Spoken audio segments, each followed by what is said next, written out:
Welcome to this video tutorial on how to install OpenFOAM on Ubuntu 14.04, which is the latest long-term support version of Canonical's popular operating system. I noticed recently there is no official Debian package for Ubuntu Trusty Tar available yet. If you want to use this combination of software and operating system anyway, you need to download the sources of OpenFOAM and the third-party software. It will all need to be compiled from scratch. Unfortunately, this alternative way is more complex and time-consuming. Therefore, I decided to make a screencast on the topic and to provide you with some hopefully useful comments on the installation process. So let's get started. When on the OpenFOAM webpage, in the download section, click on the source pack entry. Here you are presented with two packages, one for OpenFOAM and one for third-party tools like Paraview, for example. We need to download both packages.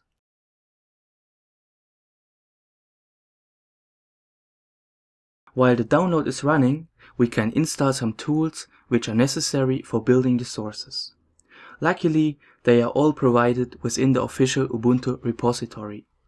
The dependent packages required for Ubuntu we find on the same page by scrolling down to the subpoint System Requirements. Now open a new terminal window. A quick way to do this is pressing Ctrl, Alt and T. Copy the whole command into your clipboard. In order to install new software, we need root privileges. So type sudo -s and enter your password. Now paste the command we copied and confirm the installation. After the process is finished, switch back to your normal user by typing exit. I will clear my terminal window from time to time so that it is easier to follow the instructions. You don't have to do this. In the meantime, the download of OpenFOAM should be finished. By default, files are saved in the download folder of your home directory. We will install OpenFOAM as it is recommended in the official instructions on the web page. To do so, start with creating a folder called OpenFOAM in your home directory and then navigate into the new folder. Now we need to move the downloaded files into our directory.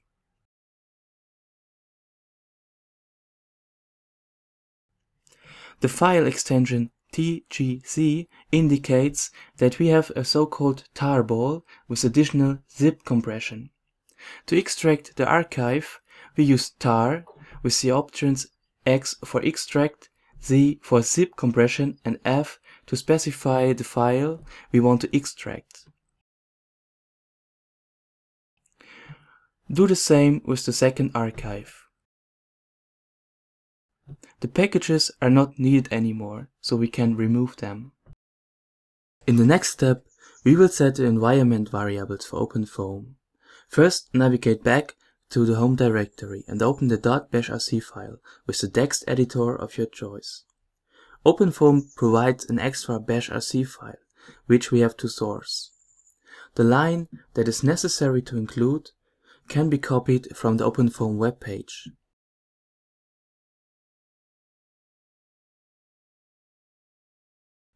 To source the bashrc file again without opening a new terminal, type /space and .bashrc.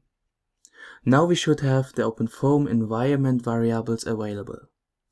As a test, print the current predefined installation directory into the terminal by using echo.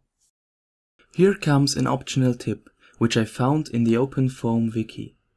If you plan to install or have already installed several versions of OpenFOAM, it is quite useful to define an alias for each version. Once defined, every time you use the alias, one particular OpenFOAM bashrc file will be sourced. An alternative way would be to command or uncomment the corresponding lines in your .bashrc file and to source it again, which is, of course, more time-consuming. When we reopen the terminal and try again to print the variable we used earlier, the variable is not defined. This will also be noted if you press the Tab key and the autocomplete does not work. After typing the alias, the environment variables are available again.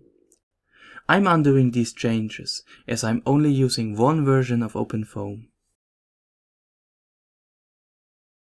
The next step is crucial for the installation to be successful. The OpenFOAM installation directory, printed out earlier, will be used to locate all the remaining files. By default, the path is set to the folder named OpenFOAM in your home directory. This is the standard location if you want to install the packages inside your user space. In the case that the installation will be used by multiple users, a system-wide location like the op folder in your root directory should be chosen. I will quickly show you how to adapt the installation path for an alternative location. The value of a variable can be set with the export command. Therefore type export, then the name of the variable you want to change with the exception of the $, equals, then your alternative location. I stick with the standard path for local installation. To finish this step, you have to source the OpenFOAM-rc file again. Now everything is ready to start the compilation. First, navigate to the third-party directory. You can use the environment variables we set previously. Here we run the script called allwmake. This should take about 20 minutes, depending on your available resources. In the next step, we will compile ParaView. Therefore, we have to check the version of CMake that comes by default with Ubuntu. Our version is newer than 2.8.8, so we don't have to use the version provided by the third-party package. To start the compilation of ParaView, run the script make paraview 4. This again will take some time. The last step is the compilation of OpenFOAM itself. Navigate to your project directory and run the allwmake script. This last step can take up to 6 hours on older computers or virtual machines. My experience is that it takes somewhere around 2 hours. Before we check our installation, let's create a directory where we put the tutorial cases and later also our own cases. The option "-p" guarantees that all the necessary folders and subfolders are created. The tutorials provided by OpenFOAM are, in my opinion, the most useful kind of documentation. Therefore, we will copy them into our run directory.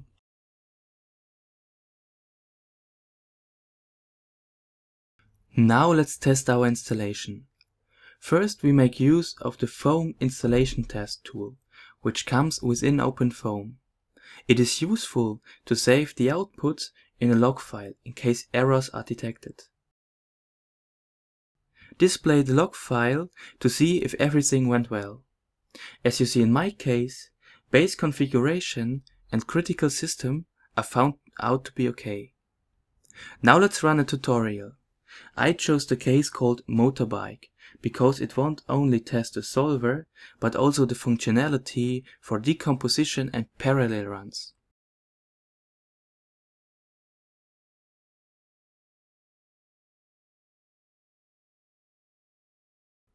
When the all-run script has finished, start ParaView to see if post-processing is working.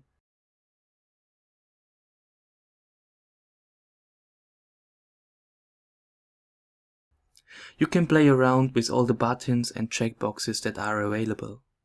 I'm just going to display the pressure distribution on motorbike and driver.